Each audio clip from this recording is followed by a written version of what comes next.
Hi friends எல்லாம் எப்படி இருக்கீங்க? நல்லா இருக்கீங்களா? Welcome to our channel. இன்னைக்கு வந்து பால்லேருந்து எப்படி நெய் எடுக்கிறதுன்னு தான் பார்க்க போகிறோம். வாங்க வீடியோக்குள்ளே போகலாம்.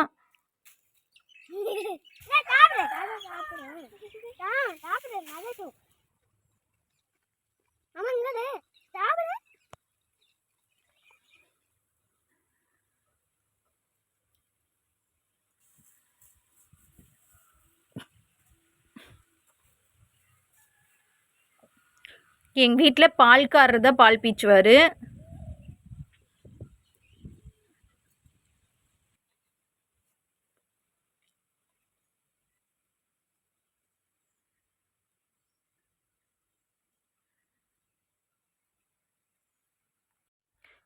பாலை வடிகட்டி நல்லா காய வச்சு எடுத்து வச்சுக்கலாம்.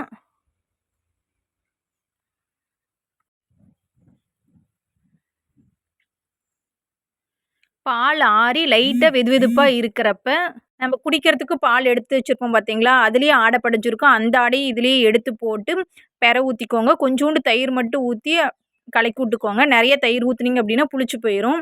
காலையில் எந்திரிச்சு பார்த்தீங்கன்னா நல்லா தயிர் தெவஞ்சு அப்படியே மேலே ஆடை படிஞ்சிருக்கும். அந்த ஆடையெல்லாம் எடுத்து ஒரு டிஃபன் பாக்ஸில் ஸ்டோர் பண்ணி வச்சுக்கோங்க. ஃப்ரீசரில் ஸ்டோர் பண்ணுங்கள், ஃப்ரிட்ஜில் ஸ்டோர் பண்ணாதீங்க. ஃப்ரீசரில் ஸ்டோர் பண்ணிங்கன்னா தான் நல்லாயிருக்கும். அப்போ தான் 1 மாதம் ஆனாலும் கெட்டு போகாது, நல்லாவே இருக்கும். கலெக்ட் பண்ணி வச்சுருக்கோம் பார்த்தீங்களா, அந்த ஆடையெல்லாம் எடுத்து மிக்ஸி ஜாரில் போட்டு நல்லா தண்ணி ஊற்றி நல்லா அடிச்சுக்கோங்க.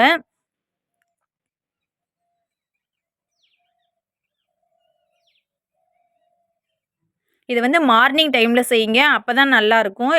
மதியம் செஞ்சீங்க அப்படின்னா மிக்ஸி ஹீட்டுக்கும் வெளியே இருக்க ஹீட்டுக்கும் அப்படியே வெண்ணெய் கரைஞ்சி போயிடும். காலையில் செஞ்சிங்கன்னா தான் கூலிங்கில் கரெக்டாக வரும்.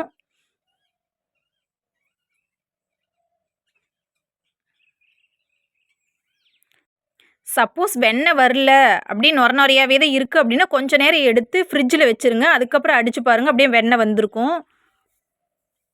இது மாதிரி மேலே வெண்ணெய் படிஞ்சிருக்கு பார்த்தீங்களா, அந்த வெண்ணெயெல்லாம் எடுத்து தண்ணிக்குள்ளே போட்டு நல்லா லைட்டாக கரைச்சி விட்டுக்கோங்க. அப்போ தான் மோர் இருந்தாலும் அப்படியே தண்ணியிலேயே போயிடும். அந்த கலெக்ட் பண்ண வெண்ணெயெல்லாம் எடுத்து கடாயில் போட்டு நல்லா கொதிக்க வச்சுக்கோங்க. இப்போ பார்த்தீங்களா மேலே அப்படியே வெள்ளை நுரை இருக்குது. இந்த வெள்ளை நுரெல்லாம் அடங்கி அப்படியே நல்லெண்ணெய் மாதிரி வரும். அதுதான் பதம். ஃபஸ்ட்டில் இருந்ததுக்கு இப்போ இருக்கிறதுக்கு பாருங்களேன். இந்த சமயத்தில் முருங்கைத்தழை போட்டிங்கன்னா அப்படியே சட சட சடங்கும். அதுதான் கரெக்டாக நெய் காஞ்சிருக்குன்னு அர்த்தம். சப்போஸ் சட சடன்னு வரல அப்படின்னா வெண்ணெய் நல்லா காயிலின்னு அர்த்தம். இன்னும் கொஞ்சம் நேரம் கொதிக்க விட்டுக்கோங்க.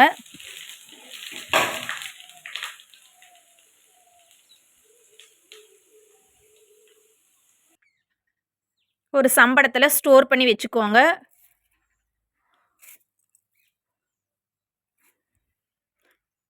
ஓகே, தேங்க்ஸ் ஃபார் வாட்சிங்.